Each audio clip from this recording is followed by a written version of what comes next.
bad guy character in professional wrestling. When's the last time you got laid?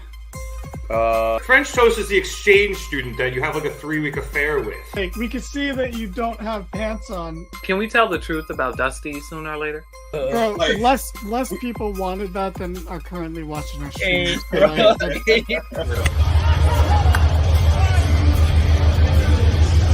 And you know Vince, and you still think, are these true? It's like... Welcome to the Mark It Down podcast. Hello, everybody. Welcome to another edition of the Mark It Down podcast. My name is Nick Cummings, joined this week by James DeSanti. I am on the road this week, so I apologize if things look a little different. That is not to say that is the reason why James doesn't have a lower third. I think for the first time ever in the history of this show. I wrote one, and I'm going to put one in. But the one I wrote was apparently too long, and it's probably for the best because it was a Viagra joke. Well, that's why it was too long.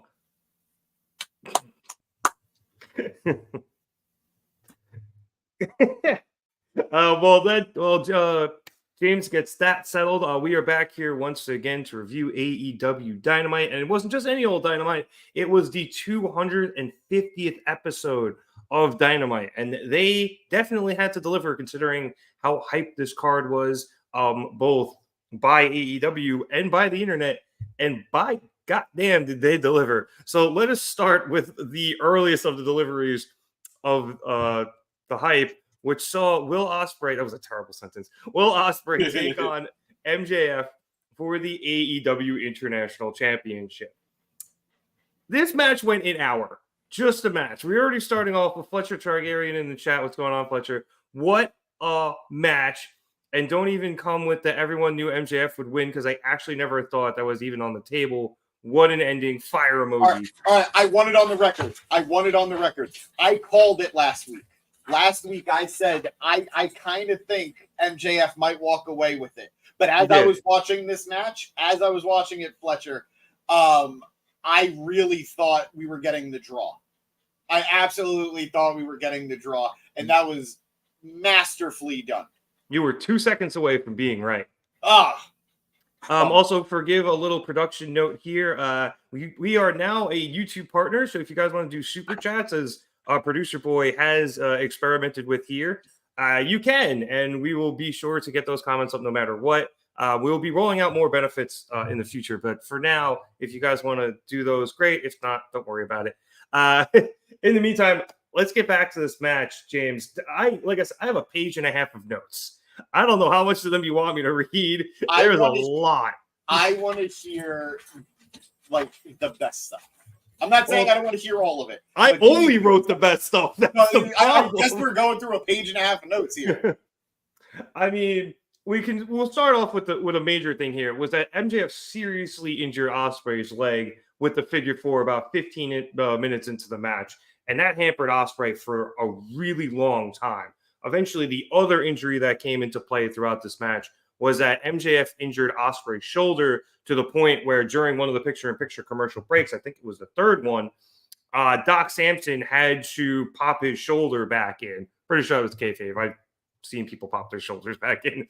I think I've seen you pop your shoulder back in. I was going to say, I've had to do it. And it friggin' hurts. If that was legit, which I don't think it was, if that was legit, he might be one of the toughest men ever because he no-sold it like a champion. Yeah, and I'm pretty sure that was when, heading into the first commercial, when he initially heard it, Ospreay went after MJF on the outside on the apron, and he attempted to hit an Os cutter out there, and MJF definitely avoided it, and that's what ended up screwing up Will's shoulder. And eventually, there was a lot of crazy shit. I'm trying to find where in the match Ospreay hit the Avalanche Styles Clash. That was much later on. Yeah, it was because he hit the first one. He hit the first one on the apron. Yes. So he hit two Styles Clashes in this match, and they were both deadly. He also hit a phenomenal forearm and a Sky Twister. So a lot of AJ Styles in this match. I'm just going to go from the last commercial break. As we came out of that, we had a great exchange of roll-up attempts and pinning predicaments that eventually ended with MJF getting the upper hand and hitting a powerbomb backbreaker, but Ospreay was able to kick out. Ospreay then quickly regained the advantage in the corner by hitting a cheeky Nando's, and he attempted a poison rana from the top, but MJF actually surprisingly landed on his feet, and Will was completely taken off guard by this, so MJF was able to run into the corner and hit a clothesline. Max then actually brought Ospreay up to the top rope and hit a poison, or attempted to hit a poison rana of his own, but apparently turned about his fair play here as Ospreay also landed on his feet. That led to another great roll-up exchange. One of the ones where like they were almost started looking like they're going to go back and forth in circles on a 1 count, but one. It was great. Eventually, MJF, to the surprise of referee Bryce Remsburg, kept Will down for 2, and that forced Will to kick out. Max then countered an Oz Cutter. Ospreay countered a Brainbuster with a Stun Dog Millionaire. MJF then hit the ropes, and he got hit with a Spanish Fly that he was able to kick out of.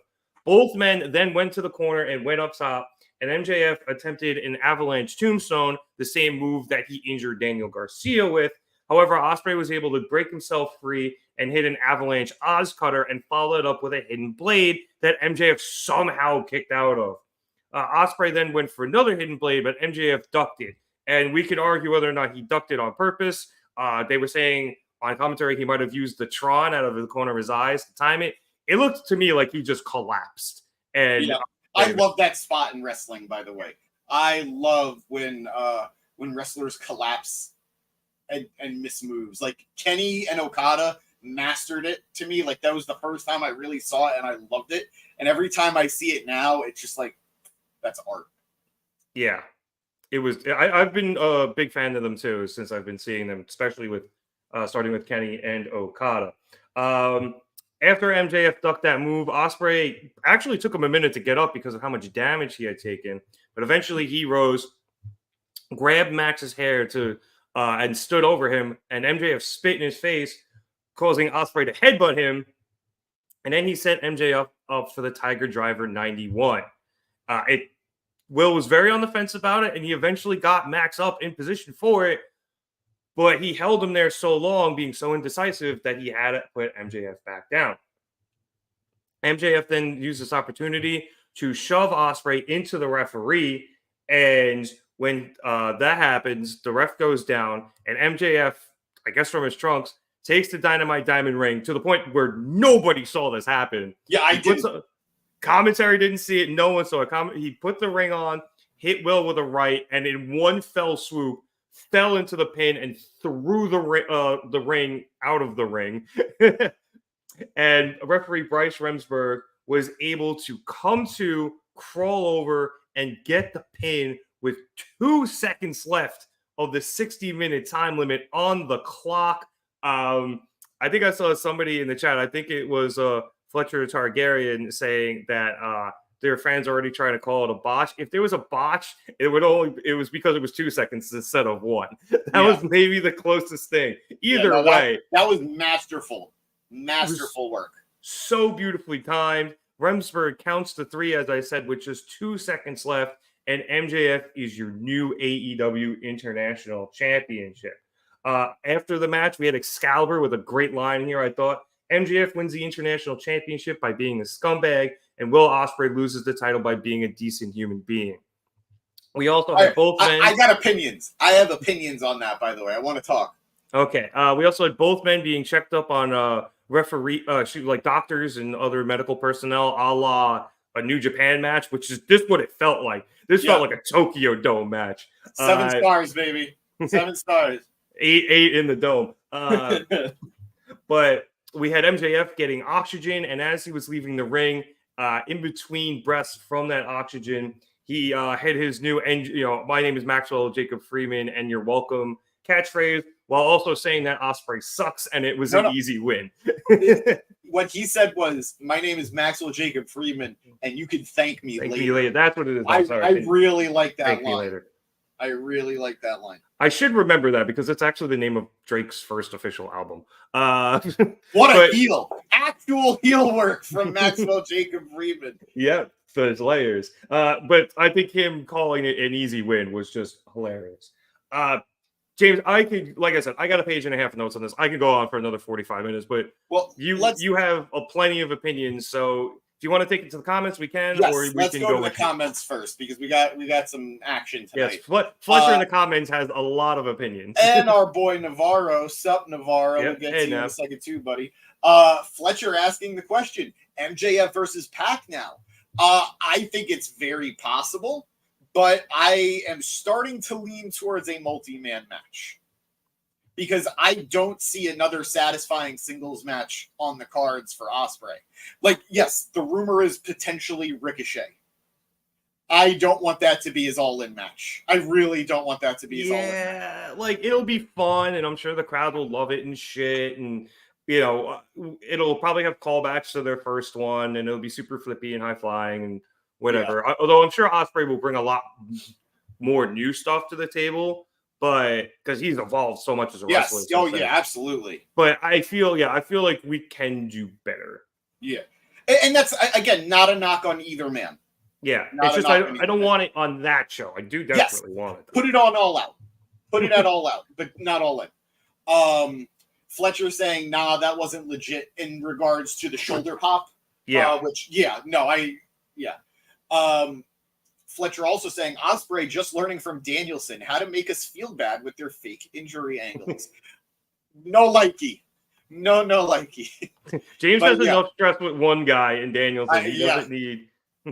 I was prepared for that to be over with Brian's active in-ring career dwindling. I don't need to worry about it for another 10 to 15 years through Osprey. No, thank you.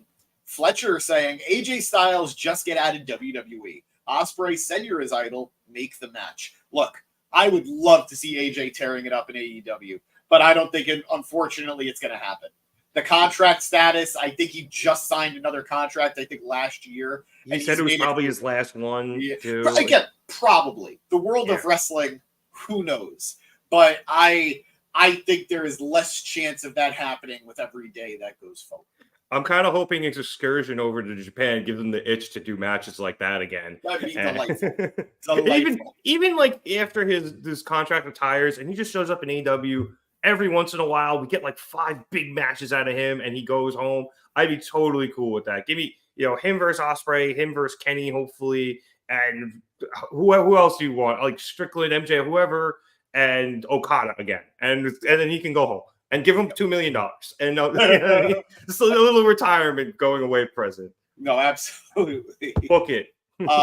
Navarro saying, "Sup, boys? Sup, Navarro?" Hello again. And saying, "Yo, MJF and Osprey was this whole event to me, man. It was so good. Between this and Osprey versus Danielson, best matches of the year. Holy cow." So, first of all, you have been clamoring for this return of MJF. So you must be so happy tomorrow. And quite frankly, I'm right there with you. It felt right seeing this piece of shit scumbag, MJF. It felt so right to see this monstrous douchebag be that guy again. And it felt so right to boo him. Don't get me wrong. I've been saying it over and over. I enjoyed Babyface Max. I really enjoyed Babyface MJF. Like, I thought he was fun. But this is his true self. This is his true masterful character. And it was nice. Navarro saying he needed this so bad. I didn't realize how much I needed it until I saw it. AEW was sorely lacking a heel like this. We have plenty of great heels in AEW, from Christian Cage to the Elite to Swerve Strickland. I said what I said. What I said. Okay.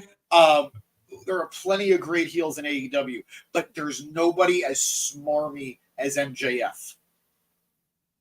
And I just bravo.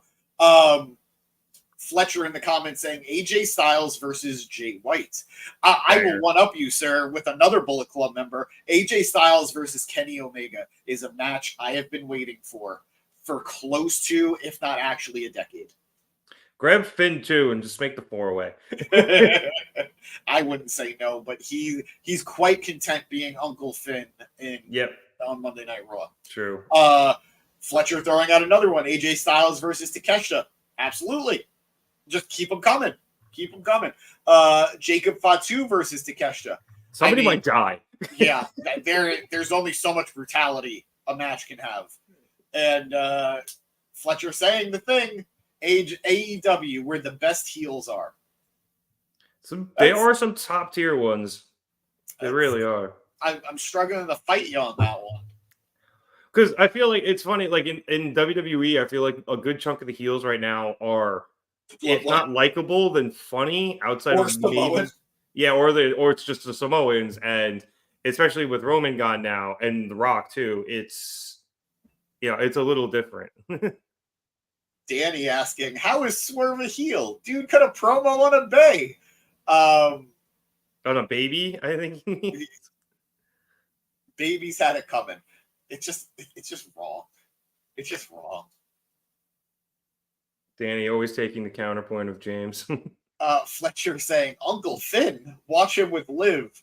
I mean, I didn't say he wasn't a creepy uncle, but I concur, but that's on Monday's show. They want to jump back up in the comments to another super chat from Eric saying that I look beautiful. Thank you. It's the lighting in this house where I am has very good lighting.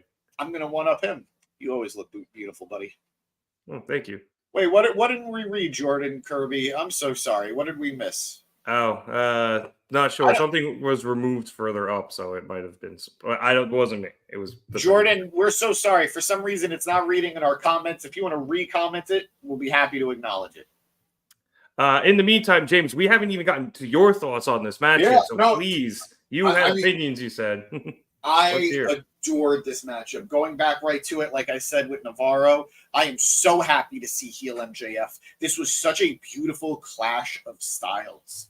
This was the energetic, pumped up babyface taking on the chicken shit, brilliant heel. And it was played to magnificence. MJF ripping up signs. MJF flipping off a little girl who punched him, by the way. Absolutely. I would fight. If I still had Don Callis on my side, Don Callis would fight for the fact that match should have ended in DQ the moment that little girl's fist hit his stomach. Absolutely, Will Ospreay is still AEW International Champion because of a disqualification. He lost the match. He shouldn't have lost the title. So I'm going to fight for it. I'm going to reach out, and I'm going to campaign maybe. I really hope that Will does run into Don next week backstage, and Don brings that up. It's like, it's a shame you weren't still with me. I would make sure you still had the title because that should have been a disqualification. Now, I adored this matchup. The action was great. We had a table spot, which was a lot of fun. And they teased it throughout the match. Was Ospreay going to do it? Was Max going to do it? Finally, Max is the one to hit it with the elbow drop. Beautifully done. Another reason why it felt like a New Japan match. The random table on the side that they eventually use, Chekhov's table, and the referee just lets it all go. This was, like I said, pure Tokyo Dome. Dude, I'm going to segue, tangent, tiny tangent. I don't even know if you got to pull up the banner, but there you go. He pulled up the banner, folks.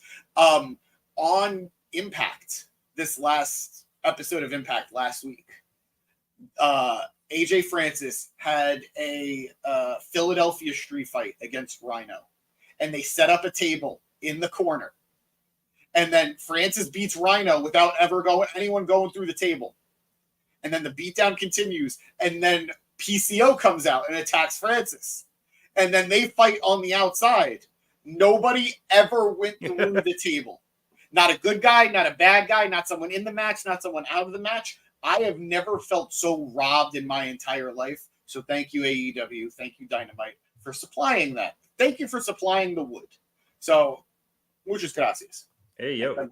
I said what I said.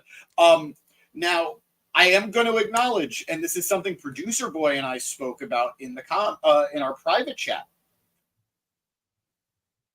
I am not loving the fact that we're still dealing with the Tiger Driver situation. I am not happy that this is still a thing. We have established at this point Will Ospreay is a good person. We have established that Will Ospreay does not want to hit this move because he will hurt people with it. And we've also established, and to me, this is the most important point. We've established Will Ospreay doesn't need the Tiger Driver to win matches. He's winning matches with the Hidden Blade. He's winning matches with the Oz Cutter, maybe, I think. He's winning matches with, he's winning matches with the Stormbreaker. So if you're so concerned about hitting the move, don't hit it. It's not like you can't win without it, because you are. So I don't like that this is still happening. I feel like it's been going on for a little too long, in my opinion. I'm ready for this to move on. And granted, I understand that this was about Don Callis more than anything. I really do get that. But at this point, it's a little too played out with no real resolution yet. I'd almost rather he just hits the move and injures the guy. It's not right, but it's kind of true. Yeah. So, and I'll give you another point to something to add to your point. Stormbreaker is one of his more protected finishes. Yeah. And to the point where I think maybe only one or two people have ever kicked out of it total, if any. Yeah. So it's surprising that, and he hasn't used it too much in AEW. I guess he has enough to the point where I know the name of it, but he's way more Hidden Blade and Oz Cutter oriented, and he keeps teasing this Tiger Driver when he could easily just hit the Stormbreaker and probably win the match. The thing is, I agree. The problem is, while they're telling the story, because Stormbreaker is so protected, he can't hit that, have somebody kick out, and then you have to go to the Tiger Driver and then panic about it. Because, like, he could, and that make for a good story, but then the move is a little less protected. And that's something I think you got to say for a really, really big match. And while this was one, and it was definitely wrestled as such, I guess it didn't necessarily live up to that level or get there. Let's get back to the comments real quick. Jordan Kirby saying he needs to retire that move ASAP. Jordan, I mean, I'm fine with that. I was just arguing that myself. Just move on from it. So let somebody else hit that move. You've got enough.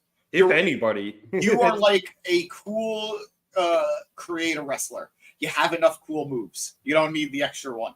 Just put in a body slam and we'll be okay. Navarro saying he does like that it impacted in this match, though. I get that. Again, it's all about story. Fletcher saying Tiger Driver will be used when Ospreay turns heel. And I think that's a great point. When that time comes again, he is going to be malicious in hitting that move. And I think it's going to be awesome. It's going to build some real heat because we know the danger of that move. Navarro saying, because that was his mistake to beat MJF, though. It was, and I understand that. And again, that goes to the storytelling aspect of him not hitting the move. But on another level, though, and we've all acknowledged it, it's one of wrestling's favorite jokes. Ospreay's dumb. Will is the guy's always dumb. So it just feels dumb. Not to mention, too, we just, not in the same way, but we did just kind of have it with Swerve. Like, you can argue back and forth whether or not that did eventually cost them the match, but we had this spot in the Swerve match, and it definitely played a role in him losing. So we're just kind of running it back, even though this was this directly resulted in him losing, instead of where in the Swerve match, yeah, he still almost won, and it didn't really impact the outcome of the match.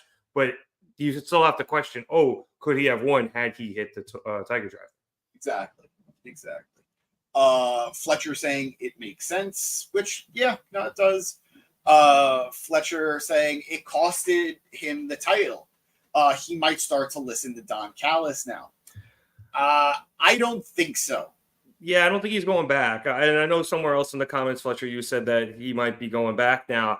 I don't think that's the story. I do think the story is eventually Don treats Fletcher like such a piece of shit that Will has to come in and save him, and then we get the reunited Empire, the reunited Empire, going up against the Don Callis family, which, again, little tricky because of the injuries to the family, but we'll see what happens there. Fletcher asking a question that I've actually been thinking about, so great question, Fletcher. Asking both you and I, Nick, how would we feel with MJF joining Don Callis? Would it work? To an extent, yes, I think it would work without much problem. It would remind me of heel CM Punk having. Get out of my head. There you go, right? Heel CM Punk having Paul Heyman. Did Punk need a mouthpiece? No, not at all. We all know Punk could cut his promos the same way we know MJF can. But does having that greasy, slimy, untrustworthy monster in his corner make him even more devious? Make him even more of a threat? Absolutely. It's literally the devil shaking hands with the devil, a Canadian devil in this situation. The Canadian devil, eh? So I think this tweet saying, never put Ospreay and MJF in the same ring ever again. If the reason is because you're afraid they're never going to live up to it again. Yeah, I think that would be it. But no, man, let them cook. Give them a number 2. But yeah, Fletcher, just to finish out your comment, I think it could work. And more importantly, if Don Callis is still going to be viable moving forward, he has no one right now. Takeshita is in the G1, so he's not going to be around for another month and a half or so. Trent Beretta just got hurt. Yep, and written off. And written out of TV. Fletcher is Orange it filter. right now. Oh, and Will Hobbs also hurt. So Fletcher is it.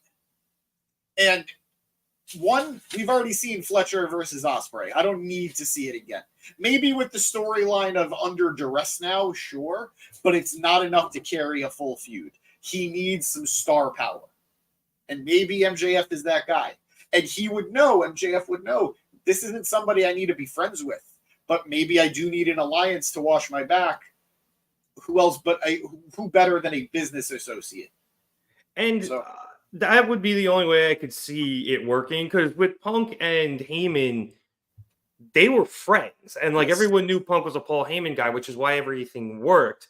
This would just be, I guess, more of a alliance of what's the word I'm looking here? Convenience. Yes, thank you. Jinx, and it's just like it could work, but it almost just kind of seems unnecessary because both guys are so good on their own. They don't really need it. Let's see. Fletcher saying Tiger Driver would be an awesome finisher for MJF. I wouldn't mind it because it's kind of a play on like the whole pedigree thing that AEW guys were doing shots at with WWE. And quite frankly, I like the Brain Buster. So do I. It doesn't feel like a finish for MJF though. Like if he wanted to hit it as a setup for a finish, I'm cool with it. But it doesn't feel like a finisher for him. Well, he needs something because, yeah. I mean, you know, 2 of his moves he took from Adam Cole, baby. Right, and the other one's an armbar. We had a nice Panama Sunrise. Long Island Sunrise. You're not wrong. What they called it. No, you're right. You're right. And then and then Taz lifted off every county on the island. Danny saying James is crazy with his impatience. It hasn't been going on that long. Grow your attention span, dog. It's been going on since the Bryan match. When was that? 2 months ago, because it was 2 pay-per-views ago, I think, right? I wouldn't mind it if it wasn't something that came up so frequently at this point. It's not necessarily the length of time as much as it's the frequency. It's been, well, Osprey's been in such big matches lately that he has been teasing it a lot because the matches have been big. When he's not in a, like, I don't think he teased it against Daniel Garcia, right? Because I don't think he needed it against Daniel. Yeah, no, I don't think he did. But Osprey's matches, I think, stand out so much that, you know, these matches stick in your head and you're like, it's been doing it a lot. And it's probably less than you think, but maybe a little bit more than they should be. No, I agree. Eric saying he just hopes it isn't leading to Ospreay eventually winning the title by using the move. I don't think it would, because I think it would betray everything they're doing to build the character, unless he does it as a heel. That's different. But I don't see them going that way. It feels like, do you remember years ago when Sami Zayn finally won the NXT title? He did it his way without cheating, without using the belt on Pac. So I would like to see this play out in a similar fashion. Eric saying, because that would mean this needs to go on for like a year. Sorry, that was one whole comment. I agree. I don't want it to go that long. Yeah. Danny saying, dude came in riding high, being the man. Now he's having second thoughts and is in a bit of a rut as a result. Perfectly fine story, bro. I mean, it's hard to call 2 matches a rut. Yeah. I mean, there were 2 huge matches, but they were. But he got screwed in this matchup. And didn't he kind of get screwed in the other match? Well, no, it was kind of just messy because of Callis, right? He didn't get screwed in the Swerve match. Was it because Callis came in with the screwdriver and it distracted him and it ended up costing him in the end. Yeah. Navarro saying this match was perfect for TV for us fans, but interesting business decision by TK. I, for one, loved the use of commercial breaks in this matchup. We made it 20-something minutes. I want to say 23, 24 minutes before the first commercial break. I was almost thinking, wow, we're going to go the whole match without one. But yeah. I guess they couldn't get the hour off. And quite frankly, how much that costs? Like, you have to buy the air time. I mean, they've done it before, so it's not like it's unheard of. But I think it almost benefited them by having the commercial breaks, because even though they were still active during the match, they weren't putting on TV style of wrestling during those commercials. They got to rest a little bit. So and one of them was Will getting his shoulder popped back in. So Fletcher asking, if we had to remake a new legacy faction, who would we put? For him, it would be MJF as the leader, the Randy of the group, and then Fletcher and Theory. That's a fun little question. Feels more like Evolution than Legacy, but yeah, I agree. Yeah. I agree. I do get it. I was just saying, well, MJF had a faction and then failed spectacularly. Really, he had 2 factions that failed spectacularly. Yeah. I gotta think on that one, Fletcher. Yeah, I don't know. Like, I feel like we've had the MJF in a faction thing twice, as you mentioned, and I think I'm good with it. I'm enjoying him on his own right now. Yeah, and you can even say, like, after the faction, you had him with Adam Cole, baby, and their friendship, which was great, obviously ended in tragedy and has been put on the back burner due to Cole's injury. But I feel like we've got the MJF with other people stuff, and I'm looking forward to MJF being this, lone douchebag again.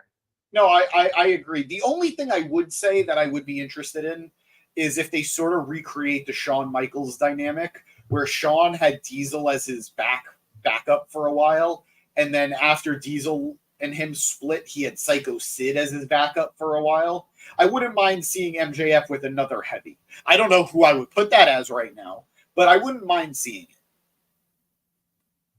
Fair enough. Let's just. Also, Fletcher's saying it doesn't have to be MJF. He's just that was his pick. I get you. I still have to think about it just a little bit there, Fletcher. Eric saying it feels like they're just trying to justify holding back their biggest guy. Who? Ospreay? Ospreay is one of their most over people right now, but Eric does have a point where there are other people ahead of him at the moment. So. Yeah, they're giving him a little adversity and buying themselves some time before he does eventually win the World Championship. I don't mind that. At no point since Will has signed with the company has he not felt incredibly important and incredibly hot with the crowd. But I also appreciate the fact that they didn't hotshot him into the world title. We had an incredible world title match between him and Swerve. Absolutely incredible matchup. But Swerve is and should be the guy right now. Yep. And there are other people who are worthy and deserving and have earned top spots. So I'm very okay with how Will is being booked right now. I mean, as a Will fan, of course, I want nothing but success for him. But no, I'm okay story-wise how this is playing out right now. Fletcher, you have a good one, pal. Thank you for joining us. Yeah, for this. Appreciate it, Fletcher. Appreciate it.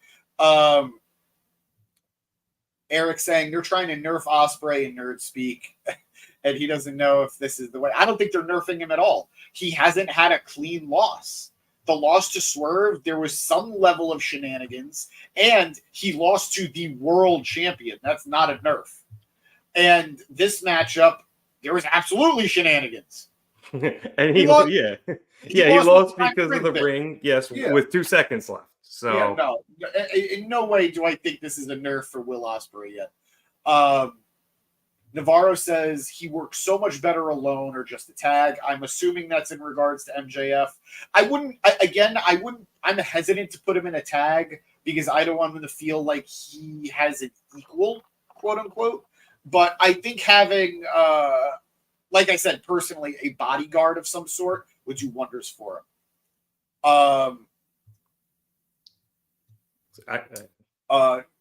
Navarro also saying, are we getting Ospreay versus Danielson for the world title?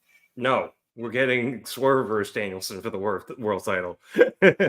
And Navarro, in answer to your question, no, he doesn't want to win it. But James is going to go to Wembley, hold a gun to his head, and make him win it. I in the political climate of today, I'm very hesitant to make any level of gun jokes in a public forum. But that said, I forgot. I would. All right, Kyle Gass of Tenacious D. Hi, Matt.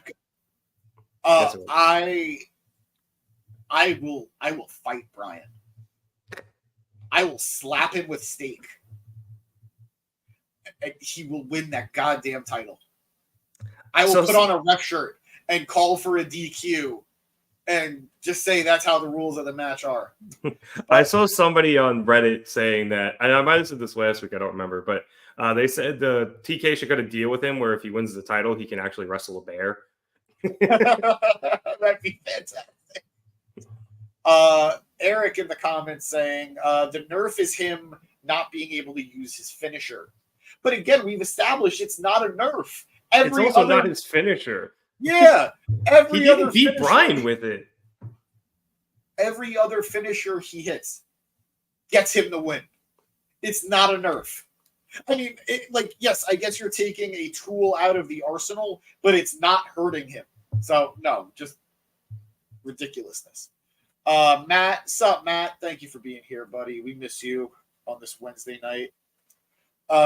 Eric saying Jack Black is a sellout. Absolutely not. I refuse to acknowledge that. Not keep it wrestling. Navarro saying, yeah, I meant after Danielson versus Swerve, assuming Danielson would Swerve. Eventually, yeah, that could actually be the transition. It goes from Danielson to Osprey. If Danielson, I don't want that. I don't want Danielson to lose to Osprey twice. Oh, yeah, fair point. Well, and that's me being selfish. Yep. Navarro, I know I'm being selfish, but I've earned it. It goes back. I've earned it. What? Goes back to Hangman. Yeah, right.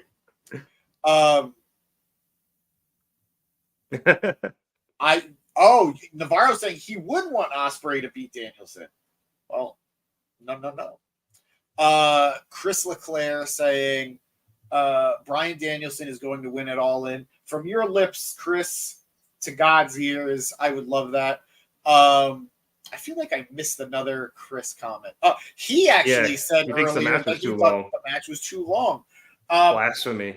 Chris, I am unfortunately going to have to disagree with you on that one, pal. I thought the match was played beautifully. It used its time excellently. And I wouldn't have changed a thing. I would not have changed a thing. I think they nailed it. I was admittedly shocked it was a 60-minute match because I thought these matches normally had a 20, maybe 30-minute time limit. Not title matches. Title matches have an hour.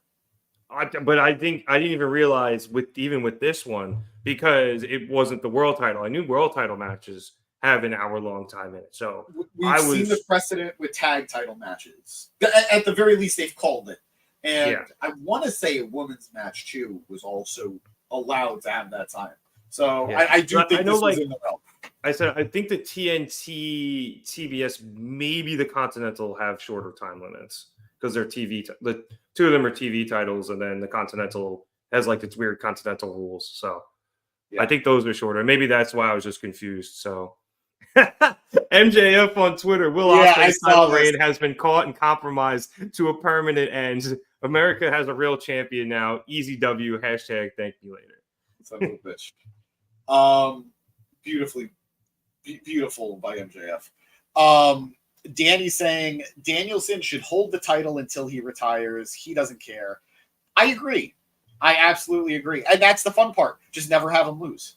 Yeah. So just have him be champion forever, and he has to wrestle forever. Yeah, and then Danny's saying when he loses it, he retires. Yeah, and if you can run that. You can run that gambit. It's a little like the Ric Flair bit, but it's just with a title. Yeah. This tweet showing how Will Ospreay hit the crossroads to MJF. Admittedly, this was after MJF attempted to hit the crossroads onto Ospreay. I thought that was a really nice play on things. And personally, I don't know if you know the deal with it, but Cody had a rule. Cody has a rule in wrestling. Do you know the rule? Yes. If he wrestles somebody more than 5 times, he feels he's allowed to use that person's moves. Yeah, which is why he does the Cody cutter. Which is how we got the Cody cutter. So it's only fair that Ospreay hits the cross. I don't have anything good. Yeah, we'll work on it, but yeah, the crossroads. Yeah.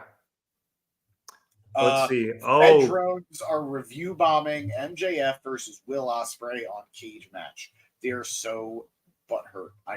We're not really supposed to use that word, I don't think. But regardless of that, wow, it's looking like the Acolyte over there. I was just, damn it, you beat me to it. Gotta be quicker than that. Me too. I was having a conversation with somebody today who finished the Acolyte. He was like, yeah, I don't know what's going on with all this review bombing. And I said, Star Wars, I have never been part of a more toxic fan base than Star Wars. And I'm a wrestling fan. And like I'm going from one danger zone to the other. Yeah. I love this tweet, by the way, from Drainmaker. MJF versus Ospreay went 59 minutes. And 58 seconds. And 58 seconds. Raw this week had 49 minutes of wrestling. That sounds about right. Yep. I don't want to believe that they did that on purpose, but it would be nice. Probably not. I did want to point out, though, that because it was so long, Chris making an interesting point, that after that, the crowd was dead for the rest of Dynamite. And frankly, that's why I think they set up the show the rest of the way they did for the rest of it, because everyone was exhausted after that match. I'm home and I was exhausted after that match. So that's why they went to the backstage segment. They went to the learning tree segment, and everyone still popped for Suzuki, and we'll get to that in a bit. Yeah, they went to another backstage promo before they even got to the next match, which is Mercedes Moné versus Nyla, which was fine, but it wasn't crazy. And then honestly, the only thing after that was great was, the Mariah May promo and then the final match. So like you could have run this entire episode backwards and it probably would have been just as good, but it would have spoiled the fact that it was going an hour. Exactly. Because you would have got everything out of the way, or at least all the announced stuff. Everyone's gonna be like, oh, when is this happening? And everyone would have put it together. So that's why this came on first. And then they did a very low energy episode or second hour because this just fucked so hard. Everyone needed to get a water break in. I might need someone to fact check me, but I think historically, no matter the company, Little Rock is known to not be a great wrestling crowd. Yeah, not the best from what I remember. I don't know if I'm making that up, but I could have swore I heard that before, and I could have swore I felt that before. At least it's not Corpus Christi. Oh my God, the worst wrestling town. I love Danny. Thank you. The crossbred. Well done, Batman. Thank you. Chris saying he only cares about Mariah May. Well, we will certainly get to her very soon. I thought that was beautifully done.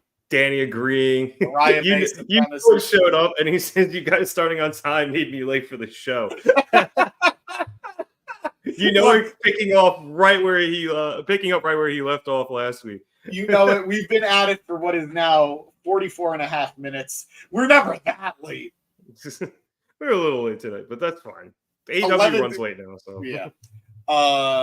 Navarro saying awful wrestling crowd. Yeah, I do feel like Lil Rock has a reputation. But they chanted Mariah May. They can all go fuck themselves. Yeah. That said, they did deliver for that matchup. Yeah, they did. They were. I mean, I think you'd have to hate wrestling to not deliver for that matchup as a fan. They should have delivered everybody in IV after that match. It was that good.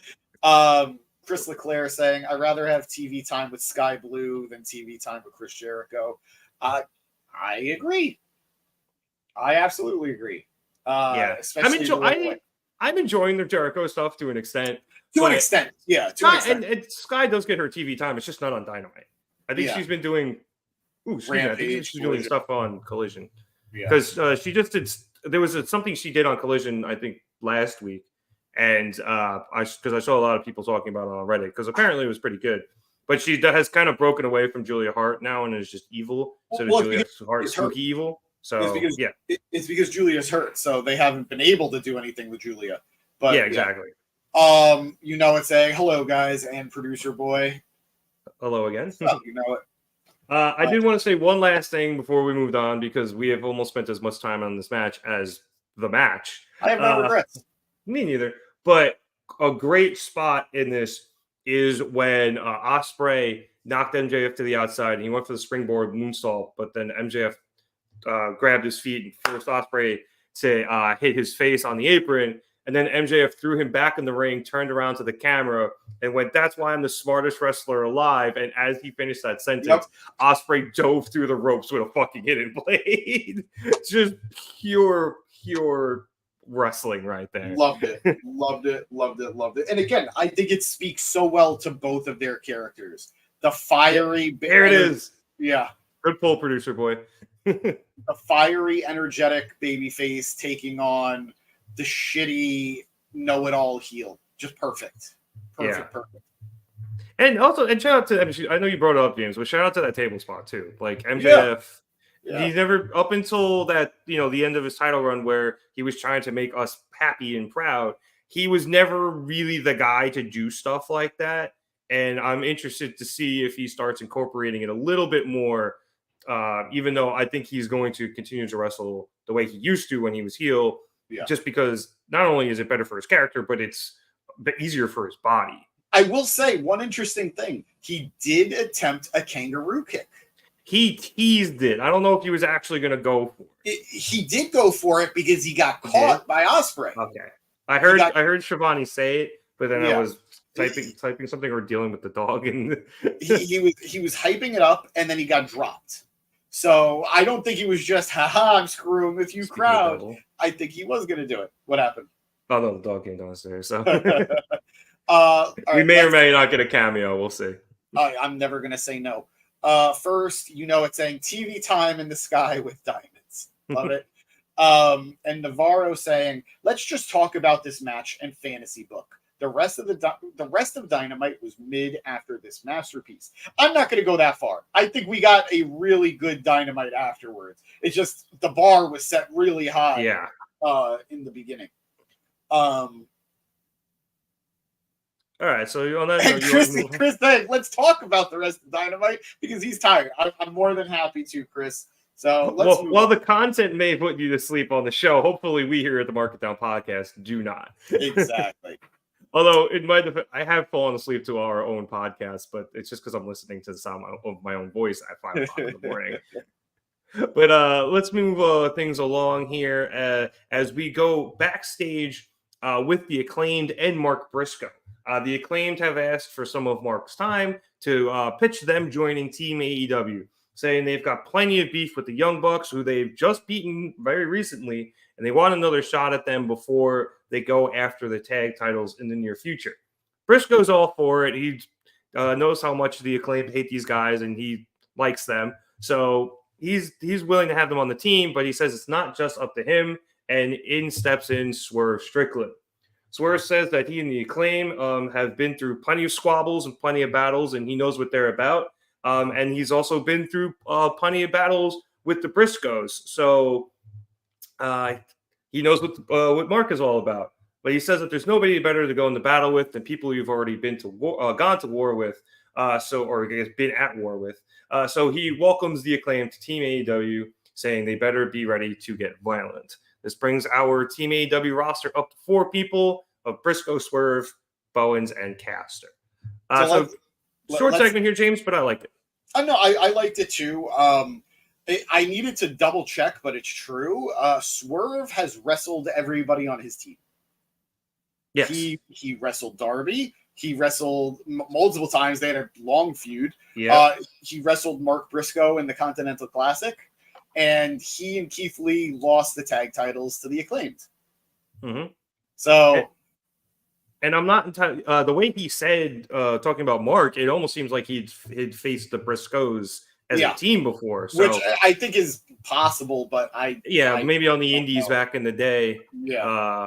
But I don't know. It wouldn't surprise me though. But either way, yes, he has wrestled everybody on this team. I do think it's a nice way of playing, even though it's sort of subtly, the fact that a lot of Swerve's past is sort of coming back on him a little bit. Because that is the major theme of his, almost non-feud with Hangman. So I like that. I like that. I wish they kind of played into it more, if I'm going to be honest with you. I would have loved if there was sort of an uneasiness with Swerve, just because the Acclaim were never, I think, wronged by Swerve, but it was a bitter feud. It was definitely a bitter feud. So that was good. I thought the promo itself was fine. They were in Little Rock, right? So yes, sir. Where the hell was Daddy Ass? I don't know. Maybe. And where was Renee tonight? I don't know. Maybe she had the night off. Actually surprised. I didn't recognize the interviewer. So because it wasn't Lexi Nair either. Was it Alicia Tout? That's probably who it was. I know Alicia was with. She was part of that segment with the Bang Bang Gang from Saturday. Yes. So if it was the same person, then that's Alicia Tout. She's great. She made a lot of waves on the indie scene. She's actually MJF's girlfriend too. She Tits McGee. That's Tits McGee. Yes, it is. With all due respect, he says it lovingly. Yeah, well, and the first time, I don't think it was as much. Did you see when one of my all-time favorite clips? Did you see when MJF was doing the media scrum? Yeah, and you saw her. Tits McGee. Is that Tits McGee? Like, beautiful. But yeah, good promo. I don't want to be that guy. I kind of hope the Acclaimed get kicked out of the match, just because my heart is still set on the Motor City Machine Guns coming in. Yeah, well, it's not looking too great right now, but I will say I have not seen a reputable source say they're going to WWE. Yeah, it's a whole lot of scuttlebutt. So. Yeah, so I don't know, but yeah. Chris coming in with the fact check. Renee was apparently on vacation, so hopefully she had fun along with Mox and their daughter. Thank you, Chris. Yeah, it looks like you're not the only person who's disappointed the Acclaimed are on Team AEW. It was pretty lined up. It's a curious choice. I'll admit they are in the feud with the Bucks, and so storyline-wise, this makes a whole lot of sense. But there were more violent people I would have considered first. It's weird to me, and I don't know if it's me. I don't know if it's the booking. I don't know any of it. It's just, we have a team that has the current AEW World Champion, the current Ring of Honor World Champion, former tag team champions, and a multi-time TNT champion in Darby Allin. And a former tag team champion in Darby. And a former tag team champion in Darby Allin. This still feels like an underdog team to me, though. And I don't like that feeling. Yeah, it's weird, right? Yeah, so I think the part of that might be because we know guys like Briscoe, Swerve, and Darby can be violent. And I know we're kind of jumping the gun on the end of this here, but I don't think I've seen the Acclaimed in any sort of extreme rules, no DQ, street fight type of match, at least not that I can think of. And even if there was, it wasn't very bloody. This is going to be an extremely violent, bloody match. And to the best of my knowledge, it's going to be the first time I remember seeing Bowens and or Caster bleed. So I think that's a part of it too. Just the way the Acclaimed have always carried themselves. Not to say they're not great wrestlers, but this just doesn't feel like a match they normally go into. And maybe that's a reason why they do feel like a bit of underdogs. Let's just finish up these comments real quick. Acknowledging the fact that we are professional streamers now with super chats and votes. Thank you. Chris Leclerc is saying that he's not upset that the Acclaimed are on Team AEW. I don't want to say I'm upset. I that was wrong to say if I said those words, but there's just something about this team that doesn't feel super solid. That's Rev just had a very good statement on it as well. Yeah. Looks like SS Nash and Carter is back. Is that an NXT reference? Yeah, I think it's the Rascals because now they're Wesley and Zachary Wentz. Zachary Wentz, who was Nash Carter before he got released. Yeah, they're teaming. Yep. ABC. No, that's not ABC. Rascals. Rascals. My bad. Yeah. No, sorry. We met them too. Yeah. I'll still talk. JL quoting, no, because I didn't see the shoe. Show. Oh, the show. All right, Whoa. shoe. I was thinking Tony. We'll get to Mariah later. And it's saying, with great power comes great responsibility. Don't click the button. I'm never going to tell someone what to do with their money. We appreciate it, but I'm never going to tell you what to do. And Chris Leclerc saying, Sky Blue versus Hikaru Shida this Saturday on AEW Collision. That'll be a great matchup. You and Rev are going to be on opposite sides there, though, Chris. Shida's Rev's girl. Sorry, Chris. All right, let's move on. Yes, and let's move into TV time with the Learning Tree. Chris Jericho. Hi, guys. So after a quick introduction from Big Bill, Jericho comes down and starts off by telling Little Rock that they can do better with their crime rates. And he actually gave a statistic, which, I mean, Chris, I know it's an election year, and we know what side you're on, but geez, bud, come on.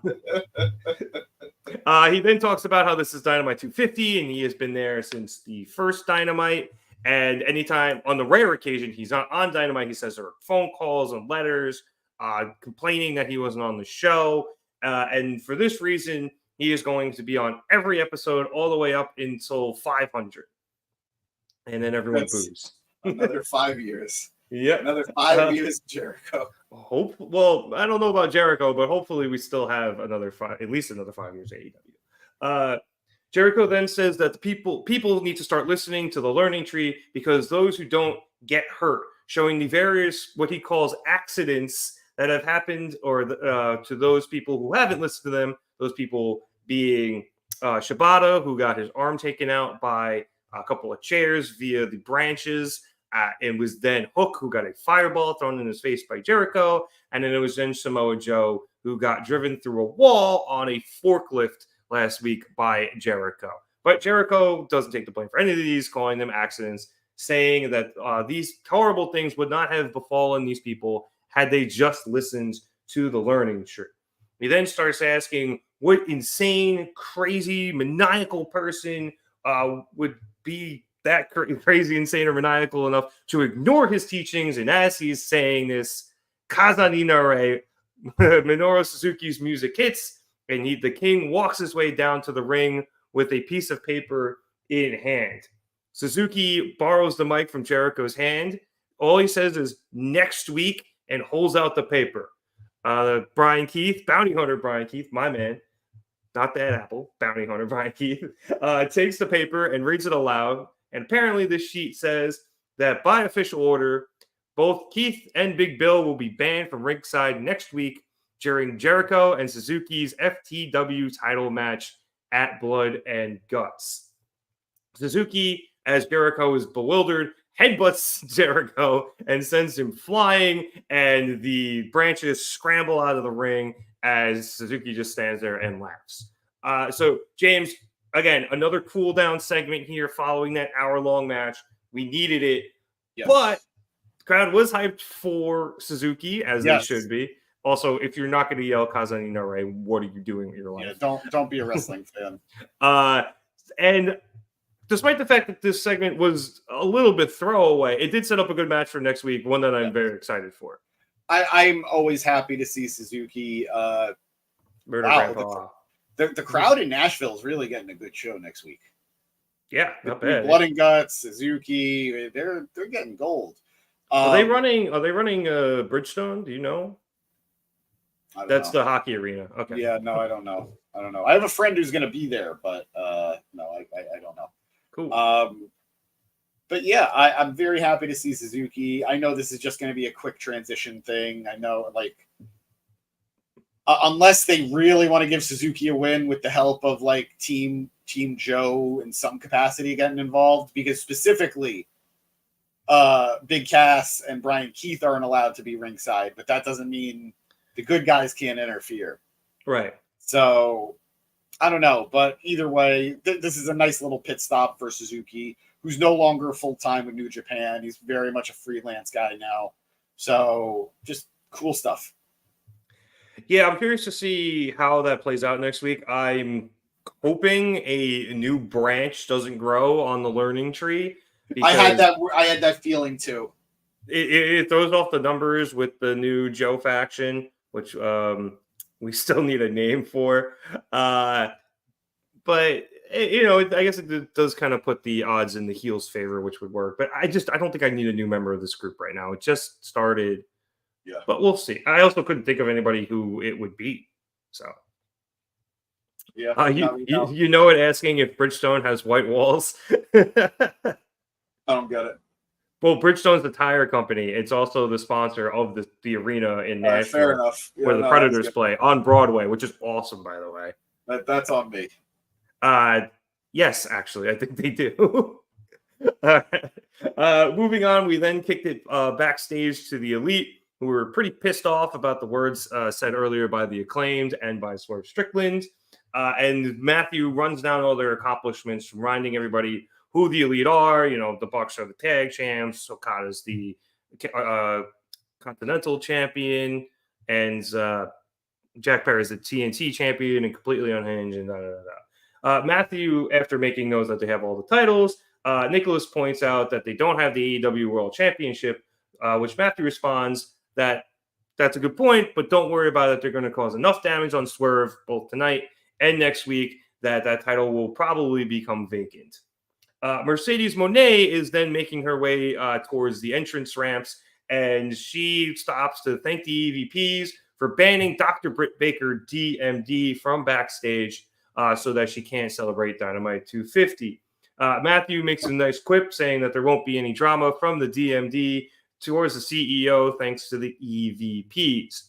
Okada then leans over and whispers something in Matthew's ear, and Matthew turns to Mercedes and asks her if it's cool that if she does her dance for them because Okada wants to see it. She does it, and the EVPs are all like chill about it and whatever. And she dances her way away. And as for those of you watching, you'll see from SRS's clip here, Okada is in heat. the man borderline falls over, drops his belt. He's sweating, and he just goes so hot and starts fanning himself. When the boss just pointed the camera like, back to commercial. Okada stole this. The Bucks did fine in their promo. I do like that they are continuing to establish this relationship between Mercedes and the Elite. Even though she is not an official member, they are almost treating her as such. And because then they have another champion within, not their ranks necessarily, but under their thumbs, or at least allied with them, I think would be the proper phrase there. But Okada stole this. Far and away, he stole this. To the point where they talked about it on commentary for a good 5 minutes into the match. Like, Taz could not stop talking about it. It was great. We've said it before. Okada is a comedic genius stuck in the body of a wrestling god.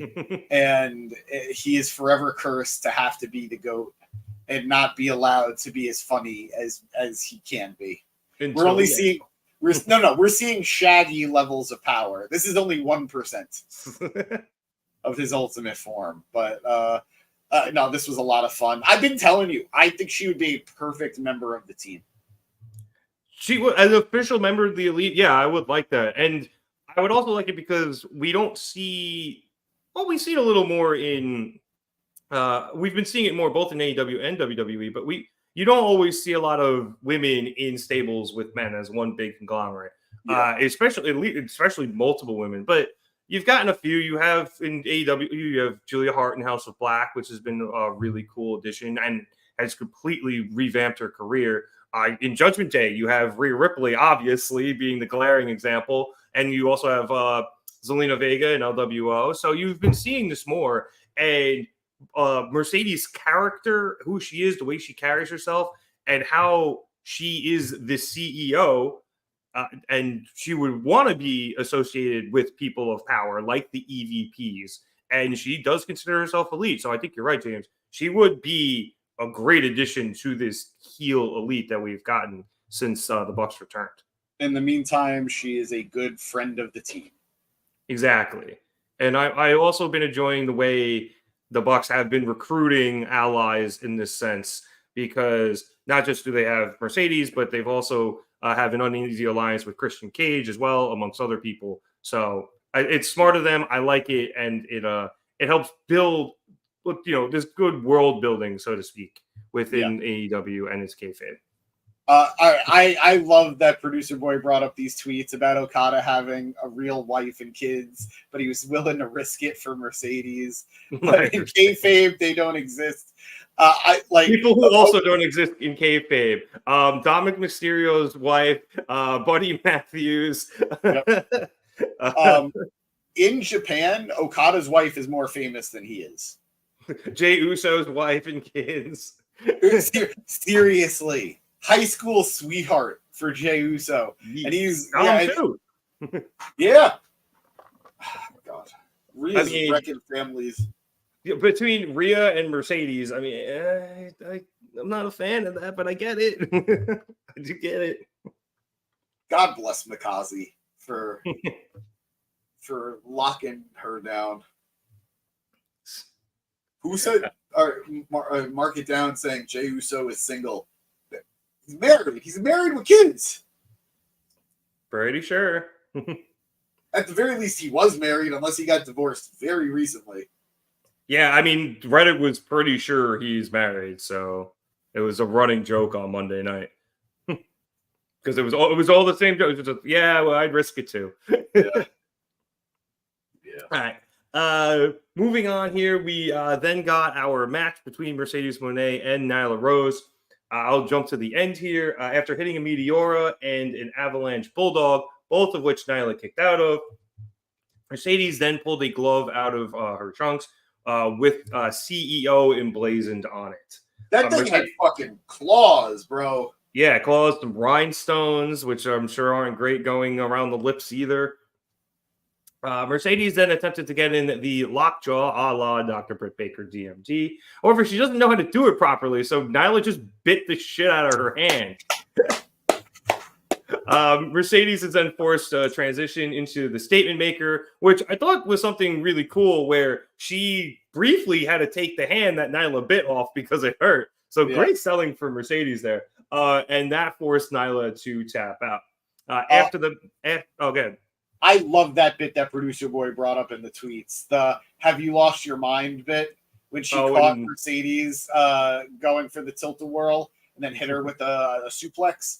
I thought that was phenomenal. And I've been asking for a very long time. I've wanted to see Nyla show more of her personality. Nyla. Yes, absolutely. I thought we got that a lot tonight. Sorry, you know it off there. But I thought she did a better job of portraying that tonight, which is actually why I enjoyed the match, because, again, after that first hour, we needed a lighter second hour. And while this match was good, and we'll get to the aftermath in a second, I enjoyed the match, and I think I enjoyed it a lot because Nyla was being hilarious, along with the wrestling being good as well. And I think Mercedes was the perfect opponent to allow that with Nyla. Yeah. So just well played by both parties. Yep. Just go back to it really quick, because I did cut you off reading it. He says, "No risk it, no biscuit," or something like that. Yep. I do believe that is the saying. I concur. Heading back to the post-match, Mercedes is celebrating outside the ring, and she goes over to a fan who is holding up a DMD greater than CEO sign. Mercedes takes that sign and rips it up, revealing the person behind it to be a hooded figure in a Sting mask. You can already see where this is going. Mercedes gets in that person's face, and that person mushes her and reveals themselves to be none other than Dr. Britt Baker, DMD, who hops the barricade and immediately goes after Mercedes. However, security is quickly sent down to ringside, and one of them accidentally all tackled Mercedes because she was running so fast. Yeah, no, like he dove. Yeah. He dove. Mr. President, get down. Yeah, no, seriously. But the security... That's two this episode, man. Very topical of you. Jesus Christ. I'm not even thinking about it. I'm just doing it. Anyway, this security seemingly was sent by the EVPs because most of them swarmed Britt Baker as the two of them just kind of stood in front of Mercedes and made sure she was okay. And she was pretty shook. Very surprised that Britt would try something so stupid, or maybe it was just the fact that Britt was there in the first place because she thought she wasn't there. Either way, good acting from Mercedes. And I expect nothing less from somebody who was in The Mandalorian. But we are continuing this feud as Britt continues to try to get her match at Wembley. So good stuff here. Nothing crazy, James, but I'll always enjoy a good wrestler in a mask at ringside bit. Oh, yeah. I mean, I think the only thing that would have made this better if Sting was somehow under the Sting mask. But and then Britt just dove out next to him. Yes, absolutely. I also like the fact that it unintentionally foreshadowed what would happen later tonight. Yeah, good point. Good point. Somebody was missing Sting backstage. Maybe it was intentional. You never know. You never know. All right. After that, we went backstage. I think actually we came back from commercial with Jack Perry. He's responding to Darby Allin calling him out last week, saying that Darby has his attention, but he asked, why did he have to attack Brandon Cutler? I agree. Collateral damage, Brandon Cutler, although it was nice to see him on TV again. However, Jack then changes the question, saying what he meant to say was, why does Darby think he gives a shit about Brandon Cutler? And we reveal a beat-up Cutler at Jack's feet. Jack then, as you can see on the screen, throws Cutler through a door into a boiler room and then turns around and tells Darby to find him tonight so that he can show him what a real sacrifice looks like. This obviously setting up later in the show, James, but poor Brandon Cutler, man. We haven't seen this man interact with the Elite in months. All he's doing is tagging with Cole Cabana and filming Dark Order bits. And he got played, he got buoyed 2 weeks in a row. And there will be no justice. There will be no revenge. This is just life. Do the Bucks even care about Brandon Cutler anymore? I don't think so. 2 contracts Cutler, I don't think they care. I think he's 3 contract now because the Dark Order had to hire him. God bless. Just God bless. So, yeah, just I like what they were doing with Perry, but there had to have been a more relevant way of doing it, I think. Yeah. Also, I don't care what this person has to say because their opinion is terrible. Jack Perry has been great so far. And he's been killing it. Yeah. And if you think we've always been a Jack Perry podcast, and Danny especially, and if you think that this episode was ass, you just don't like wrestling. Not even AEW, you just don't like wrestling. Yep. All right. We then went back into the ring, and we got what we thought was a Mariah May promo, but the music of Timeless Tony Storm hits, and it seems like Tony comes out, but then it is actually revealed to indeed be Mariah May, dressed up as Tony, the hair in the curlers and everything. She fooled my ass. She looked just like Tony until they did the really extreme close-up. And I was like, oh, she even had the freaking mole on her face. Like, that's how well done this was. The makeup was the same. Well done by whoever did the costuming for this. Merciless. It was great. Mariah walks down to the ring very slowly. She takes her time in the ring before starting to speak. And because she takes so long, Tony Schiavone decides to pipe up and goes, "Just speak, bitch," on commentary, leading Taz and Excalibur to just chastise him. And Excalibur goes, "We hear that word enough on this show, Tony. We don't need to hear it from you." I could not believe Schiavone did that. And he was like, "Oh, I was so worked up. This woman frustrates me so much after what she did last week."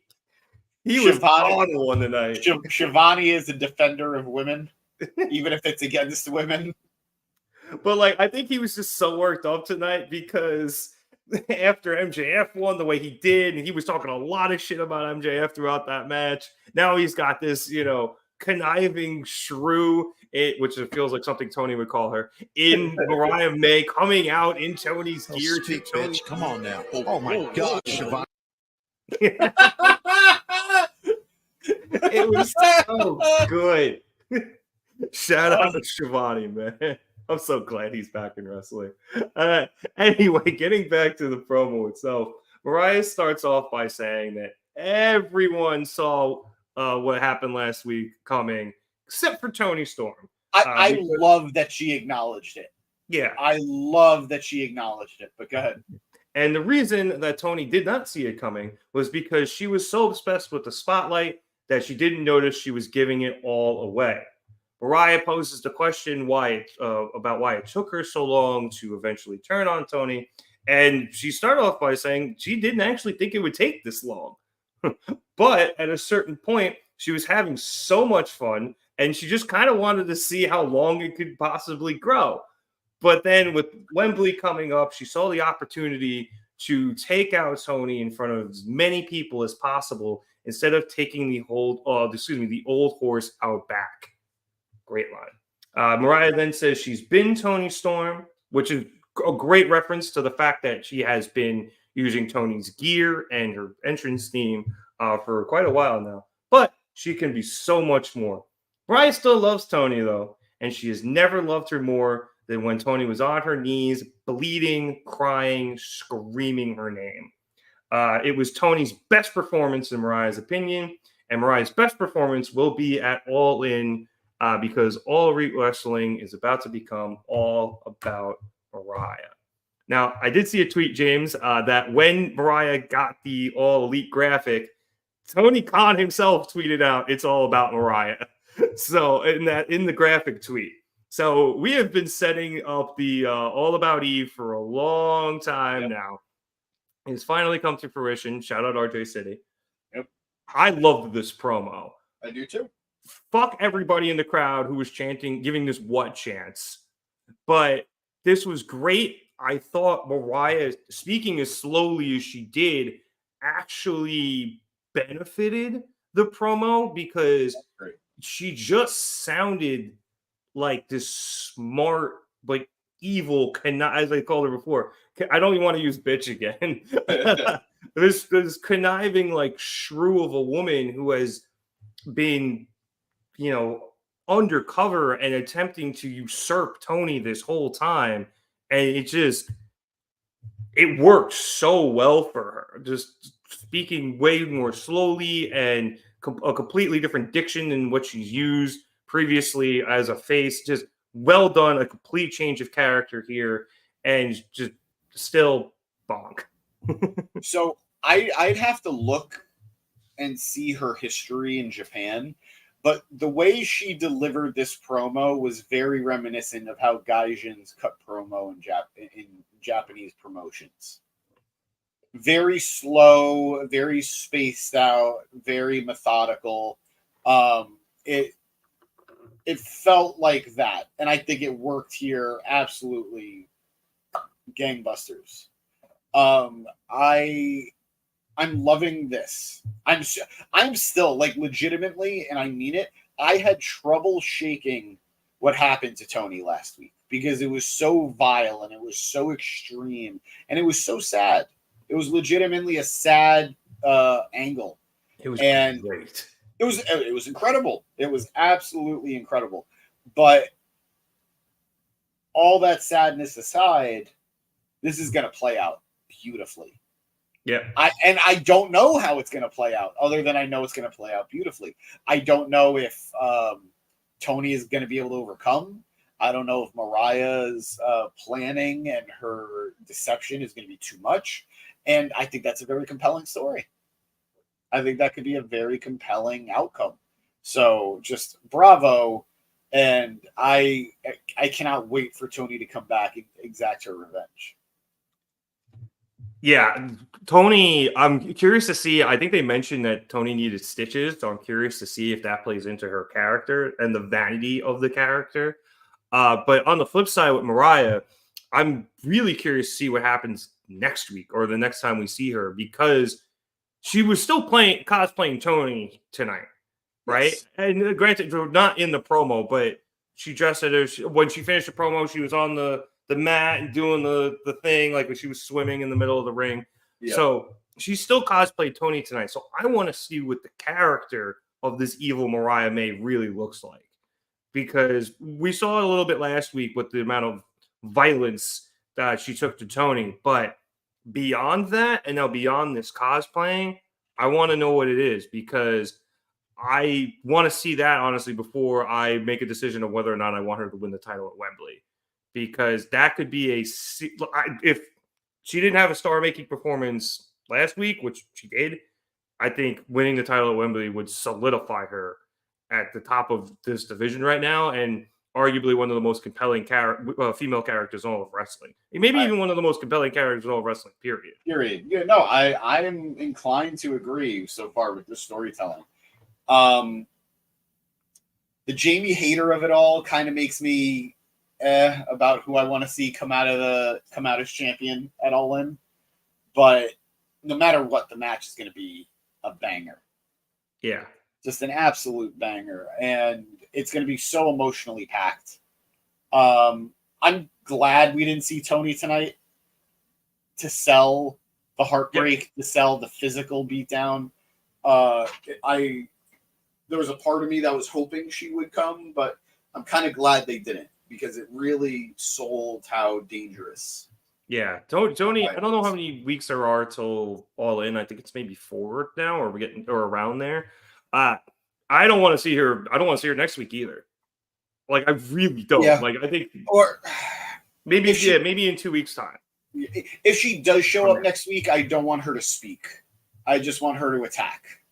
Yeah, and then the week after, they could have her speak, and we'll get an idea of her mental state, which cannot be great. Yeah, but I think if you push that another week, I think it makes that pop even bigger. So, although coming back at Blood and Guts might be a big return, so you might be right there. So 6 of one, half dozen the other. But this is why we don't have the book. It's nice. It's a good thing. Doesn't fall on us. Yep. But I'm really excited. And to your point about Jamie Hayter, I know she has the built-in history with Tony, but Tony's a face now, and you'd be going face, Tony and Hayter. Yeah. So I think Mariah Hayter is the call there. And then the Tony thing will always be there, and I wouldn't worry about it too much. Yeah. Blood feud at this point. Exactly. But it can be put on the back burner until one of them turns heel. Yeah.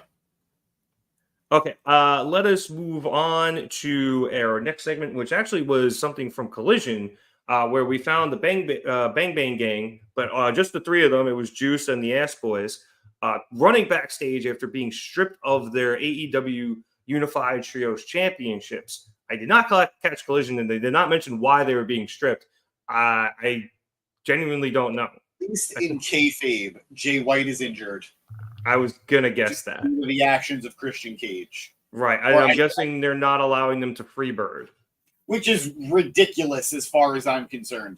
They had they made an entire segment about it a week or 2 prior, where they officially acknowledged Juice as one part of the champions.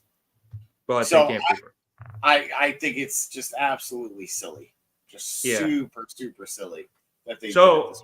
And I actually kind of like that Christopher Daniels said that it wasn't a decision he agreed with.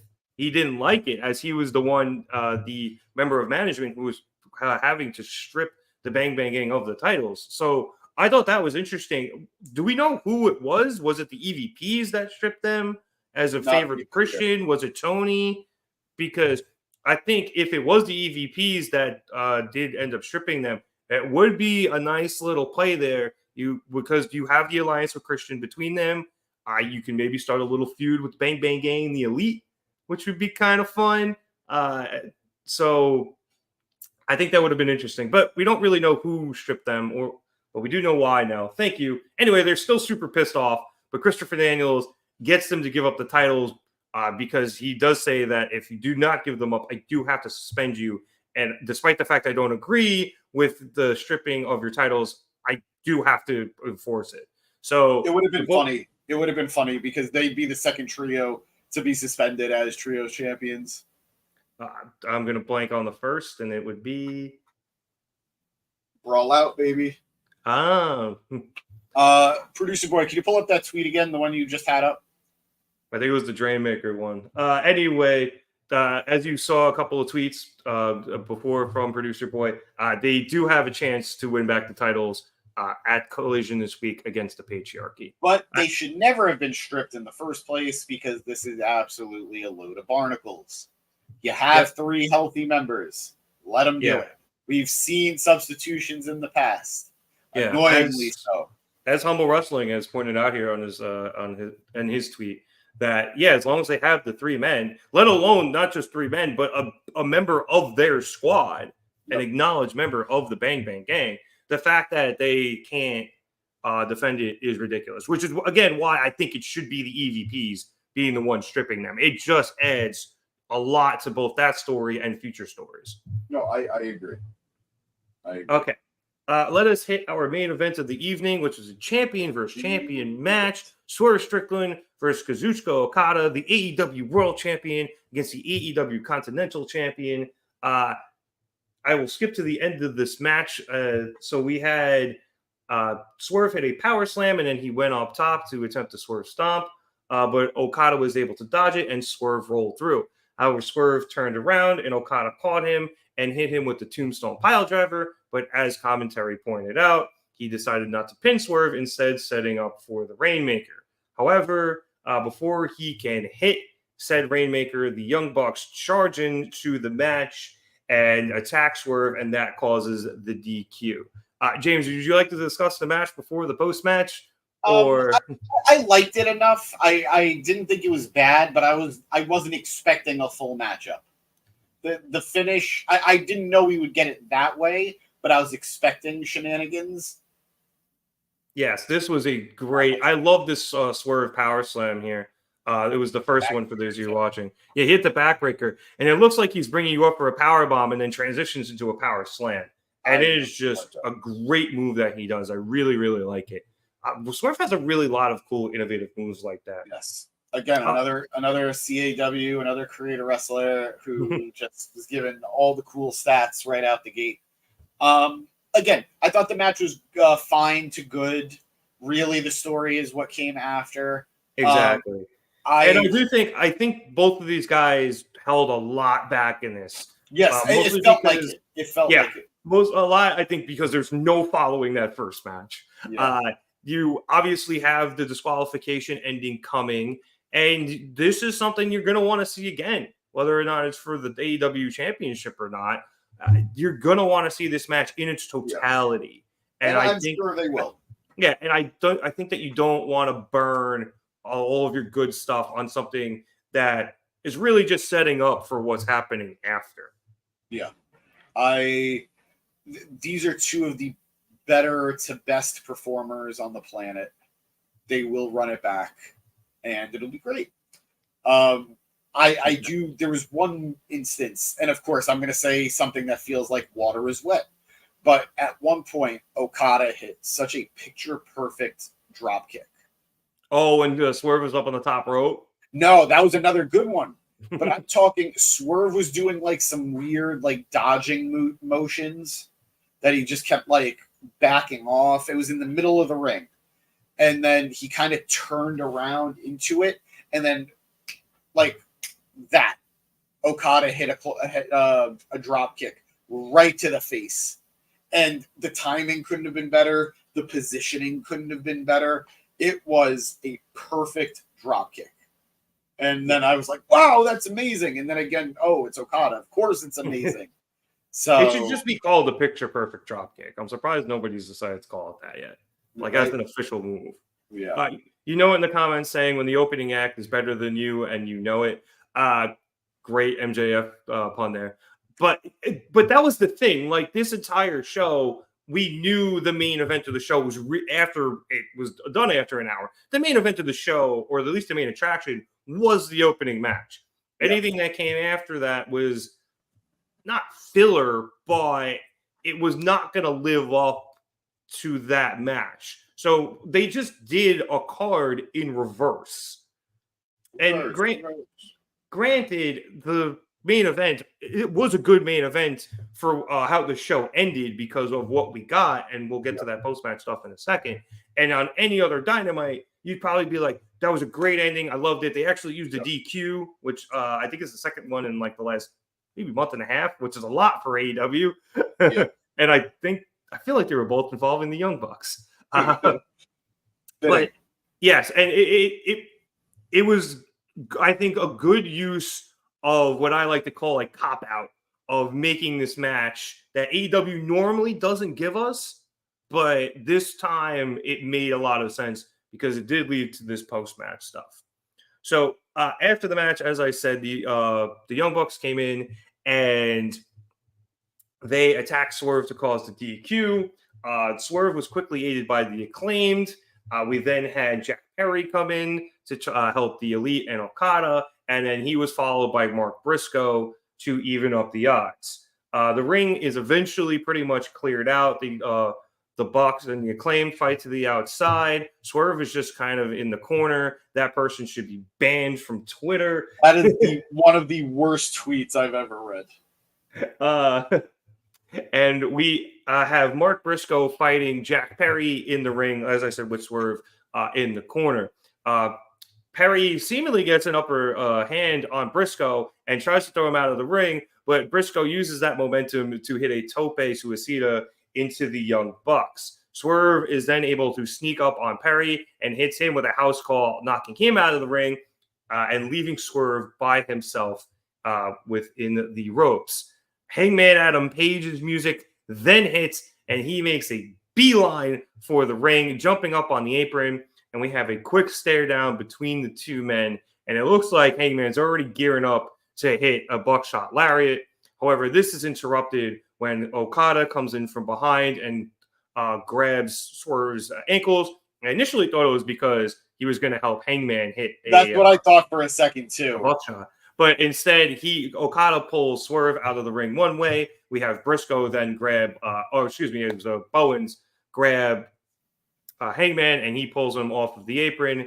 And the brawl eventually continues until security streams into ringside, and everyone's pulled apart. And this allows the Elite to hide behind their security and take some cover. At this point, we then had Darby Allin's music hit, and the Elite send a good chunk of the security up to the top of the ramp, thinking he was going to come out that way. However, classic Darby fashion, he did not come out that way. And while he didn't come out through the crowd, the man dropped in from the rafters, a la his mentor Sting. Beautiful. He came down perfectly, like somebody who's done that 1,000 times, and it's Darby. So I feel like Darby is the Stone Cold Steve Austin of stunts. Even if he's never done it before, he could just do it. The way Stone Cold could drive anything, even if he just needs 10 minutes with it. Darby needs like 10 minutes of practice, and he could do any stunts in the world. So Darby comes down, perfect landing. Briscoe unhooks the clip, and Darby runs straight at Jack Perry. The rest of Team AEW follows, and the brawl is back on, and we go off the air with everyone just continuing to pummel each other. Yeah. James, beautiful entrance by Darby. Absolutely. It made the segment. Great way to end the show and end Dynamite 250, paying homage to one of the all-time greats that you had in your company for years, with one of your AEW originals who was his mentee. And you had Team AEW, which included your world champion, fighting against this, the Elite, who have attempted to take control of the company, and they're literally fighting for its soul next week. So I'm maybe putting a little too many layers on top of this, but I mean, Darby came down for the rafters. That's the cool part. Yes. But it was a great way to end the show. First of all, no pressure on Team AEW next week at all. Right? Nope, just for the soul of AEW. Even I though love the this. soul of AEW might be on the other team. Yeah.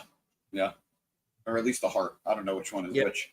But my favorite part of this, and I don't know if you heard it because it kind of got that's cool. SRS reporting that AEW got Martha Hart's blessing to do the rafter entrance with Darby. Yeah. That's I know they had done that with Sting as well every time he did it. Yeah. So I forgot what I was saying. What was I saying? I don't know, but I did want to shout out Chris because he reminded me to tell her Darby is officially Team AEW. So Yeah, I figured he would be. No, this was so much fun. Darby. Oh, my favorite part of the bit, and it got drowned out by everybody yelling and the crowd being super into everything. But if you listen closely, when Darby makes his appearance, Shivani says, "Oh yeah, it's Darby!" And is it the same as its thing? No, but I liked it. It was a nice callback. I don't know if I always want it to happen, but I thought that was a clever way of acknowledging the passing of the George. Yeah, and hopefully Shivani only does it when Darby uses the drop in. Yeah. Darby was just flipping people off, wasn't he? A lot of flipping off happened in this match, in this episode tonight. MJF flipped off the little kid who hit him amongst everybody else. Okada, instead of doing the zoom out, hit the flip off again. A lot of middle fingers going around here tonight. But that's AEW for you. Well put. I liked it. Yeah, and Chris making a good point. There is only one Sting, but if you're gonna make homages to him in any way, Darby and Shivani are the guys to do it with. If you're gonna create a mini me for Sting, you can't get much minier than Darby. I shall call him Mini Me. Come, Mini Me. All right, we don't need to hear me doing impressions all night. But James, that was the 250th episode of Dynamite. Delivered. 100% delivered. I think a lot of people are going to, complain a little bit, and you're going to see some people, I don't want to call them casuals, but a couple of people who I don't think maybe necessarily understand the structuring of an episode sometimes, especially one like this, where when you have an hour-long match like that, you have to put some filler behind it to allow the crowd to amp back up. And after we did that with those couple backstage segment and the learning tree, the band was a cool down segment. You came back with a pretty solid match from the women, a great in-ring promo from Mariah May following her vicious attack last week, and a pretty decent match with a killer ending to end the show with the drop down of Darby. So I think, as you said, AEW 250 100% delivered.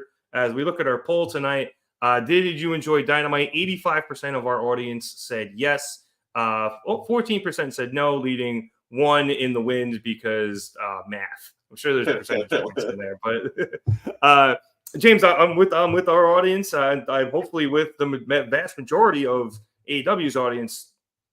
This was great. I loved it, and we had a bona fide match of the year, 5-star plus match at the top of the show. I got everything I want out of a wrestling show. I got incredible wrestling. I got great storytelling. I saw a lot of my favorites compete. Well done for a 2-hour show. They made the most of their time. I do think, and I'll give Chris the benefit of the doubt here. It was long. It did go a little long. Long. I mean, they came back from that final commercial at 10 o'clock. It's saying, actually, that's a really good impression. I think it was for my Shivani, thank you. Oh, no, it was yours. What was it? It's Dr. Eva. Yes, there you go. I've only seen that movie 2,000 times. I hope I have that impression. I am really hoping that the success of Shrek 5 will convince Myers to do Austin 4. Yep, and if he does, he better call me. I have the greatest plot pitch ever. I'm rooting for you, kid. but yeah, I very much enjoyed tonight's Dynamite. Excellent wrestling, great storytelling. I cannot wait for Blood and Guts next week. It's gonna be incredible. It's gonna be great wrestling. And yeah, I stand by. I think this was one of the all-time great Dynamites. And maybe I'm in the minority on that. Maybe it is recency bias, but I loved the matchup between Osprey and MJF. I love not only that it was so good, I love the fact that they fooled the audience and they gave them an hour-long matchup. And I thought that was amazing. I love the finish. I love the play on the finish with the expectation it was going to be a draw. And then MJF wins it at the very last second. Incredible work. And the rest of the night was great too. It was great seeing Darby do his Sting entrance. It was great. I always love big old brawls to end shows, and that was a great big old brawl to end the show. Shivani yelling "We're out of time" as we go off the air. Shivani yelling a lot of things tonight. Yeah, no, just masterful work from everybody involved, and it gave me what I wanted, which was it celebrated AEW 250 episodes of AEW Dynamite, and it set me up for Blood and Guts next week. So mission accomplished. Yeah. It also set up a lot of things, or at least pushed the story forward for Allin as well. So yeah. Not only did you, as you said, they celebrated AEW, and I think there's no greater celebration than that opening match, which was not just a masterpiece of wrestling in terms of moves and stuff, but also the storytelling within that match. So, yeah. And that's what we expect from AEW. So we got a love letter to wrestling with that. We got and then after that, just a really, really good episode of Dynamite following it in that second hour. So, and I think this is a show, James, you're going to be seeing highlights of in video packages for AEW for years now, because, I think you're going to get a lot of highlights from that MJF and Osprey match. You're going to get Darby coming down from the rafters, probably forever. You'll get that full brawl. I wouldn't be surprised if we saw Mercedes and the Young Bucks interacting being a thing that we see for a little bit longer. If Mariah May turns into the star that I think she's going to be, I wouldn't be surprised to see something from this, or at least last week. But even if her, you juxtapose that with her coming out as Mariah this week, that'll definitely be in the promo package for Wembley. But there were a lot of moments that happened tonight that I think you will be seeing for years to come. Yes, no, strong agree. Yeah. And also to the tweeter who said the Okada's become the comedy character we feared and that he'd become in WWE. Again, bro, Okada is a comedy character. He's always wanted to be a comedy character. This is just actually funny. Yeah. And there's a difference. There's a difference from being a guy who does comedy versus being a full-fledged comedy character. And I don't necessarily know that that's what was going to happen to him in WWE. But at least with AEW, from what I have watched of this company and what I have watched with WWE, there tends to be a lot more multifaceted characters in AEW. There tends to be a lot more three-dimensional characters in AEW, as opposed to WWE, which sometimes can still feel very white hat, black hat. Yeah. And there's a lot of middle ground in AEW, which is great. Bitch, come on now. Oh my God, Shivani. Just beautiful. Completely threw me off. But yeah, also, Okada is funny, but he's also being a dick about it. You know? So you don't see a lot of funny heels in WWE. You do sometimes. Punk is funny, Drew is funny. But this just feels different. So you're wrong, person on Twitter, as usual. Get off Twitter. Yep. All right. We'll go to the comments, the last two, as we end the show. Saying who doesn't love good old bras, because I guess you just didn't say your WL on Brawl. And that or it's the Bronx accent. I don't know. And Chris reminding us that we will probably see Pac versus MJF at some point, as Pac does have a shot at the International Championship. So that is the question, Chris, heading into All In, whether or not we see Pac versus MJF. we get a rematch with Osprey. There's some sort of multi-man match, as James suggested earlier. So a lot of questions in that regard for those men heading into Wembley. But that's what the show is for. And we got a good 3 episodes left, I think, to maybe 4, depending on when All In is. So starting with Blood and Guts next week, we got a lot to figure out. I think it's 4. Yeah. No, I'm excited. Still my favorite move of that match. Smartest man in wrestling. Bong. 4 weeks feels both super short and super long for the show, which is supposed to be the biggest show. Yep. I feel like there's still a lot that needs to happen to move certain people into place. But I feel like you said next week is going to do a great job of moving those pieces where they need to be. Yeah, I think quite a few of those pieces are caught up in Blood and Guts. That's what I was looking in Blood and Guts next week. And so I think the first half of that show will be moving some of the pieces on the chessboard that aren't involved in that into their final position. And then after, as Blood and Guts ends, I imagine some of those other pieces will be set. And if not, they'll be able to be set, whether that's on Collision or on Dynamite the week after. And we do have to remember there is Collision, so a lot of pieces can get moved around over there as well. There's more time on the clock than you think. I believe you. Sure. But on that note, we ourselves are out of time. So I would like to thank everybody for watching us. Thank you, everybody, so much for watching us here at the Market Down Podcast. We would appreciate it if you guys liked and subscribed. James, what is our magic number for subscribers? Do you know? We are at 930. Awesome. So I don't remember what the magic number was to get us to YouTube. So if I may, we're there. Yeah, if I may, I would like to thank everybody on behalf of the pod. It was joked a little bit in the comments. We are officially a monetized pod now. We are officially a YouTube partner, and it's because of our excellent follower base. You guys have stuck with us through some very fun times, and we appreciate it. So we are still growing. We are still looking to grow, but because of where we are now, we are definitely going to be seeing some, I don't want to say changes to the pod, but some additions to the pod. We, as you saw, we got stickers now that we could do in the chat. We have created a membership tier. It was the sticker. Oh, just a super sticker. Cool. Well, no, that's for us. That's what we see on StreamYard. If you look on YouTube, you'll actually be able to see it. Oh, no. But we are adding a membership tier. And we're still figuring out free Coke at 1K. Woohoo! Let's go. Thanks. But, we'll talk. With this membership tier, we are figuring out what we're going to be offering you guys for people who become members. That is just, sort of a higher tier of being with us here on the pod. We're definitely going to be giving you guys exclusive stuff if you become members. Like I said, we're still figuring out those details, but whether it's merchandise or exclusive content that only members will be able to watch from us, there will be a lot moving forward. So merchandising. The quest for more money.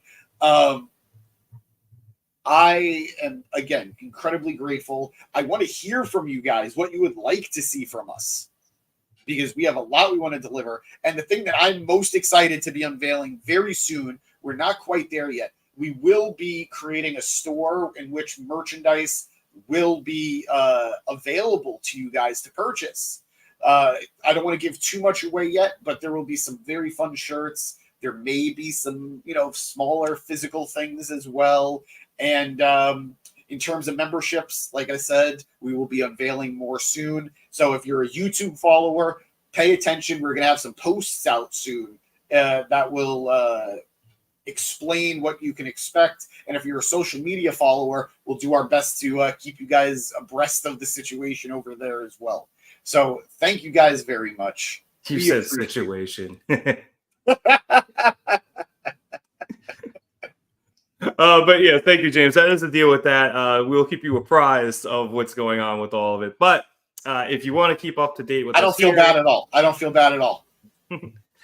You can subscribe, and as we figure all that stuff out, you can then super subscribe or whatever the heck it is. Especially if you like you saw here tonight and you want to see more. Also, if you like the video, because you liked what you saw tonight, it helps us know that that you liked it. So there we go. It's been a weird week out here for me. It has. If you guys want to follow us on our social media platforms that James mentioned, you can hit us up on Twitter, Instagram, Facebook, and TikTok. If you're here on YouTube, all those links are in the description below. If you are on Facebook or listening to us on either Apple Podcasts or Spotify, follow us on Twitter, marketdown_pod, on Instagram at marketdownpod, and our YouTube is youtube.com/marketdown3665. Unfortunately, we were not able to stream on Twitter anymore because Elon is a dick. So we will be posting our YouTube links there so you can get them, but you will not be able to watch directly on Twitter anymore. I really hate that guy. We should just go to Threads, man. We should just go to Threads. I do not want that on my phone. James, do you have anything? Also, too, if you want to delete it and you have to link your Instagram account, but you want to delete those, you then have to delete your Instagram account. Never. Fuck Zuckerberg, too. James, do you have anything else before? Yes, I will be live tomorrow for the Gym Pack Zone. I believe this Saturday we will have TNA's Slammiversary event. I will be covering that. That'll be a lot of fun. And yeah, guys, thank you. Like I keep saying, thank you so much for being with us. Thank you for sticking with us throughout all this. And it's saying we should try MySpace. Tom never did us wrong. They did try to make it. Remember, they tried to make a comeback a few years ago. I think they put Timberlake in charge of it or something. And they tried to make it all streamlined and stuff. Yeah, did not work. You're not going to recreate the magic that Tom did. But yes, as James mentioned, if you do subscribe, you will get all of the episodes, the Gym Pack Zone, our pay-per-view coverage. Back here next week, obviously, for Blood and Guts on Dynamite. So you're definitely going to want to subscribe, not just for our content, but for the stuff coming in the future. But on that note, for James Asante, producer boy Eric Asante in the background, my name is Nick Cummings. Thank you so much again for watching us here at the Market Down Podcast. Have a good night, everyone.